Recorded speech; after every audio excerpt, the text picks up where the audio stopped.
அதே நாடும் பத்தி இயக்கத்தில் சாக்சியஸ் இசையில் அருள்நிதி பிரிய பவன் சங்கர் நடிக்கும் டிமாண்டிக் அணி பார்ட் 2 இன்னைக்கு மூவி பார்த்து தான் ரிவ்யூ பார்க்க போறோம். டிமாண்டிக் அணி பார்ட் 2 இந்த படம் பார்த்தீங்கன்னா ஸ்டார்டிங்ல இருந்து எப்படி ஆரம்பிக்காம பார்த்தீங்கன்னா டிமாண்டிக் அணி ஃபர்ஸ்ட் பாகம். ஸோ அதாவது பார்த்தீங்கன்னா ரீகால் போட்டதான் இந்த படமே ஸ்டார்ட் பண்ணுவாங்க. ஸோ அதாவது உங்களுக்கு புரியுற மாதிரி சொன்னா டிமாண்டிக் அணி கிளியர்னஸ் பார்த்தீங்கன்னா அருள்நிதி வந்து ஒரு வீட்டுக்கு படிச்சுக்கிட்டு சரி அந்த அப்பா அம்மாட்டி இருக்க ஜன்னல் படிச்சுக்கிட்டு தப்பிச்சு போறதுன்னு காமிச்சிருப்பாங்க. அப்பா பார்த்தீங்கன்னா அவர் ஜம்ப் பண்ணும்போது ஒரு கம்பெனி வந்து வயிற்று குத்தி இறந்து போயிடுவாரு. அவரோட ஆத்மா போயிட்டு வந்து ஃப்ரெண்ட்ஸ் கிட்ட வந்து ஒரு டீக்குள்ள போயிட்டு என் ஃப்ரெண்ட்ஸ்லாம் செத்து விட்டுறாங்க வந்து ஹெல்ப் பண்ணுங்கன்னு கூப்பிடுறாரு. அப்ப பாத்தீங்கன்னா அவர் பேசணும் படாத கருத்து அறிவாரு. அப்ப பாத்தீங்கன்னா அவர் கை கூட மத்தவங்க மேல படாது. அவர் பேசுறது யாருக்குமே கேட்காது, யாருக்காலும் தெரிய மாட்டாரு. அப்ப போய் போய் பாப்பாரு. நம்ம வந்து புதிபதி வந்து கம்பி குச்சி இறந்து போயிட்டோம். அப்பதான் அந்த ஆத்மாக்கு தெரியும். ஸோ அதுக்கப்புறம் பாத்தீங்கன்னா அந்த ஆடு ஜோசிக்கிற வந்து தூக்கு மாட்டி விட்டு இறந்த பிறகு காமிச்சிருப்பாங்க. ஸோ அந்த சீன் நல்லா பாத்தீங்கன்னா தெரியும். பிரிய பவன் சங்கர் வந்து அது சென்னை வெளியே பார்க்க மாதிரி காமிச்சிருப்பாங்க. அருள்நிதி வந்து பார்க்க மாதிரி காமிச்சிருப்பாங்க. அப்ப பாத்தீங்கன்னா அருள்நிதி பிரிய பவன் சங்கர் ஃபர்ஸ்ட் அப்ப வந்து மீட் பண்றாங்க. ஸோ இதுவும் இந்த சீன் பாத்தீங்கன்னா ஸ்டார்டிங்கும் சொல்லிப்ப படம் ஆரம்பிக்க பாத்தீங்கன்னா ரீகால் போட்ட படம் ஸ்டார்ட் பண்ணாங்க. நீங்க தியேட்டர் பார்க்கும்போதே தெரியும். சரி வாங்க அதை பார்த்த கதை என்ன பார்க்கலாம். ஸோ அதை பார்த்த கதை என்ன பார்த்தீங்கன்னா பிரிய பவன் சங்கரும் வீட்டுக்காரர் வந்து மர்மமுறைக்கு வந்து இறந்து போயிடுவாரு.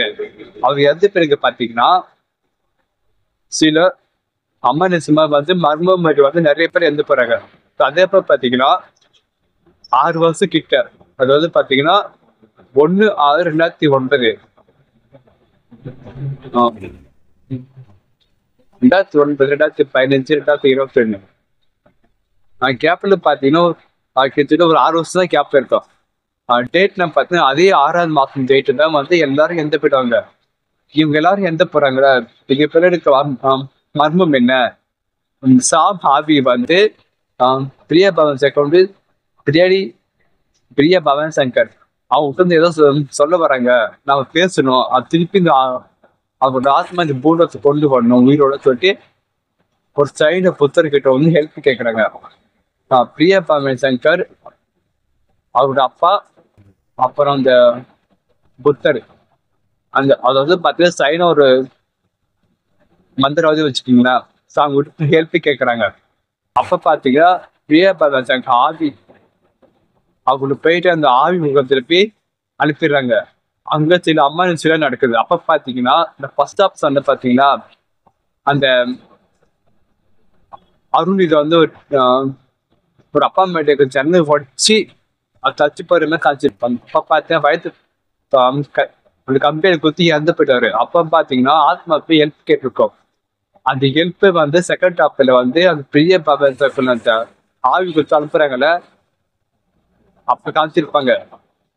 எப்படி சாமி கூட பேச முடியல, ஆனா புதுசா ஒரு ஆளு மட்டும் வந்து பேசுறாரு. ஸோ அதான் பாத்தீங்கன்னா வந்து ஹெல்ப் கேட்கறது சொல்லுவாங்க. அப்ப பாத்தீங்கன்னா அவர் டிராயிங் வந்து ஹெல்ப் நல்லா எழுதிட்டு இருப்பாங்க வேகமா. அப்ப பாத்தீங்கன்னா அந்த பேப்பர்ல நல்லா ஒத்து பார்த்து அருள்நிதி அந்த பேஸ்ட் அப்படியே அழகா வரைவாங்க. அப்ப பாத்தீங்கன்னா 2 அருள்நிதி மூஞ்சி வரும். ஒன்னு பார்த்தீங்கன்னா சீனிவாசன், இன்னொரு பார்த்து ரகு, 2 பேருமே ஒரே வயசுல வந்து டென்ஸ். சீனிவாசன் என்ன நடக்குதோ அதே தான் ரகுக்கும் நடக்கும். ஸோ அதை எப்படி பார்த்தீங்கன்னா ஃபர்ஸ்ட் ஹாப் பார்த்தீங்கன்னா ஒரு அப்பா அம்மாட்டுக்கு கம்பியை உழைச்சி தப்பிச்சு போறதுன்னு காமிச்சிருப்பாங்க. அப்போ பார்த்தா பயத்து கம்பி குச்சி எந்திருவாரு. அதுக்கப்புறம் பார்த்தீங்கன்னா ஸோ அதே டேட்ல அதே நேரத்துல வந்து ரகுக்கு வந்து ஒரு அப்பா அம்மாட்ட வந்து கீழே குதிக்க மாதிரி காமிச்சிருப்பாங்க. அப்ப பாத்தீங்கன்னா ஒரு மலைய மாதிரி இருக்கும், அதுக்கு விழுந்துருவாரு. அதே கம்பெனில வந்து வயசுக்கு குத்துற மாதிரி காமிச்சிருப்பாங்க. ஸோ அவருக்கு என்ன நடக்குதோ அதே தான் அந்த ரகுக்கும் நடக்குது. சரி, இதெல்லாம் ஒரு பக்கம் இருக்கட்டும். ஸோ அதுக்கப்புறம் பார்த்தீங்கன்னா அந்த டிமானிக் அந்த புக்கு ஒரு புத்தகம் வந்து கிடைக்குது. ஒரு லேடிஸ் ஹாஸ்டல் பொண்ணுங்களை இருக்காங்க, அவங்களுக்கு கிடைக்குது. அந்த புத்தகம் படிக்கும்போது பாத்தீங்கன்னா அவங்களுக்கு தெரியாம டிமாண்ட் கண்டு போயிடுறாங்க. டிமாண்ட் கண்டு போயிட்டு அப்போ வந்து அவரு என்ன பண்ணுவாங்க, அந்த டிமாண்ட் வீட்டுக்குள்ள போவாரு. அப்ப பாத்தீங்கன்னா யாரோ வந்து கத்துற சவுண்ட் வரும். அப்பப்போ உள்ள தேடி பார்ப்பாங்க. நீங்க இங்க என்ன பண்றீங்க, இங்க யாருன்னு சொல்லி கேட்பாங்க. ஸோ அப்ப பார்த்து சில பேர் வந்து மைக் போய் கீழே வந்துடுறாங்க. அப்ப எல்லாரும் ஆஸ்திரேலியா ஏற்றி நிற்கும்போது பாத்தீங்கன்னா ஒரு பொண்ணு வந்து அருள்நிதி பாய்கிட்ட வந்து டிமாட்டிக் காயோட செயின் வந்து போட்டுருவாங்க. அந்த செயின் போட்டதுக்கு அப்புறம் வந்து இவங்க எல்லாம் என்ன பண்ண அந்த ஓட்டுக்குள்ள போயிடுவாங்க. அந்த ஓட்டர் என்ன பாத்தீங்கன்னா டிமாட்டிக் காயில ஃபர்ஸ்ட் ஆஃப் பாத்தீங்கன்னா ஒரு வந்து ஃபுட்டேஜ் வந்து ஆர்டர் பண்ணியிருப்பாரு. அப்ப பாத்தீங்கன்னா இந்த அப்பார்ட்மெண்ட்ல டிமாண்டிக் கார்டு இருக்கிற ஃப்ரெண்ட்ஸ் எல்லாரும் சேர்ந்து என்ன பண்ணாங்க, ஃபுட் ஆர்டர் பண்ண சாப்பிட்றதுக்கு. அப்ப பாத்தீங்கன்னா ஒருத்தர் பில்லு சாப்பிட கொடுத்துட்டு போவாரு. அப்ப அருள் சொல்லுவாரு, நீ வந்து காசு இருந்தா மொத்தமா கழிச்சிடுவீங்களே, இருக்கிறது 50 மொத்தம் அப்படின்னு சொல்லுவாரு. ஸோ அவரு மட்டும்தான் நம்ம அருள் விஜய ஃப்ரெண்ட்ஸை கடைசியா பார்த்தது. அந்த ஃபுட் டெலிவரி பண்ண அந்த ஹோட்டலுக்கு தான் இந்த அருள் விஜய் பிரிய சங்கர். அதுக்கப்புறம் பாத்தீங்கன்னா சைன புத்தர், அதாவது மந்திரவாதி, அவங்க 3 பேரும் போவாங்க. அதுக்கப்புறம் வந்து அங்க அம்மா சில விஷயம் நடக்குது. ஸோ அது என்ன பாத்தீங்கன்னா ஃபர்ஸ்ட் ஆஃப் பாத்தீங்களா அந்த டிவில காட்டுவாங்க. அருண் இது 4 ஃப்ரெண்ட்ஸும் அந்த சைனிகள் அந்த டிமாண்ட் சைனி எடுத்து வந்து வீட்டுக்கு போனதுக்கு அப்புறம் வந்து என்ன நடக்குது, அவங்க எப்படி சாப்பிட்றாங்க ஒரு சின்ன டிவி நம்ம காட்டுவாங்க. அதே மாதிரி இங்கேயும் ஒரு பெரிய டிவில காட்டுவாங்க. அந்த சாமியாரு, இந்த பிரிய சங்கர், அதுக்கப்புறம் பாத்தீங்கன்னா அருண்விதி, இவங்க 3 பேர் காட்டுவாங்க. ஸோ இங்க வந்து எப்படி சாப்பிட்றாங்க செட்டில் லைஃப் காமிப்பாங்க. அதுக்கப்புறம் வந்து வீட்டுக்குள்ள இருந்து தப்பிச்சு போனாங்களே இல்லையா, இதுக்கு இந்த சுவாரஸ்யமான கதையே. ஸோ படம் ஃபர்ஸ்ட் ஹாஃப் சரி செகண்ட் ஹாஃப் சரி ரொம்ப த்ரில்லிங்கா இருந்தது பார்க்கறதுக்கு. இந்த 2024 மற்ற பேப்படம் இல்லாம இது கொஞ்சம் டிஃப்ரெண்டா பயங்கரமா எடுத்திருக்காங்க.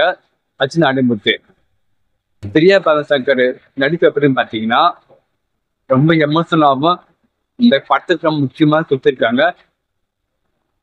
அருள்நிதி பார்த்தீங்கன்னா 2 டப்ளாஸ் வச்சிருப்பாங்க ட்ரிங்ஸா. அது வந்து பாத்தீங்கன்னா அண்ணன் தம்பி மாதிரி 2 கேரக்டரையும் சும்மா வேற லெவல்னு வச்சிருக்காங்க. இந்த படத்தை வசூல் எவ்வளவு பாத்தீங்கன்னா 333 கோடி வசூல் இருக்கு நேற்று டே 1ல.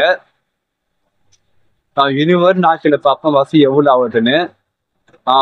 மொத்தத்தை படம் எப்படிங்க பாத்தீங்கன்னா டிமாண்ட் 1 அப்படியே அந்த ரீகால் பண்ணியிருக்காங்க. படம் பார்த்தீங்கன்னா உங்களுக்கு தெரியும். அது வந்து பத்தி படம் எப்படி இருக்குதுன்னா 100% பிளாக் ஃபர்ஸ்ட் ஹிட் ஆகும். ஸோ அதுவும் இல்லாம கிளைமேக்ஸ் பார்த்தீங்கன்னா டிமாண்ட் யாரு, எதுக்கு இந்த கொடையில பண்றாங்க, அவங்களுக்கு என்ன வேணும், ஸோ அதனால வந்து இங்க எந்த ப்ராப்ளம் வராது. ஸோ அதுக்கப்புறம் பார்த்தீங்கன்னா டிமாண்ட் கடை இல்லாம அதுக்கு மேல ஒரு சாத்தான் இருக்கான், அவங்களுக்குள்ள யாரு, எதுக்கு இந்த கொலை பண்றாங்க, அந்த கொலை எடுக்க மர்மம் என்ன, இது தொடர்ச்சி வந்து திரியில காமிக்க போறாங்க. ஸோ வெயிட் பண்ணுவோம் பார்த்து பட கதை வந்து எப்படி வருதுன்னு. நீங்க சொல்லுங்க, இந்த 2024 டிமாண்ட் பார்ட் 2 பார்த்துட்டீங்களா, அந்த படம் எப்படி இருக்குது மறக்காம கமெண்ட் பண்ணுங்க சரிங்களா. வேற நல்ல மூவி அப்டேட் நான் வெயிட் பண்றேன். பாய்.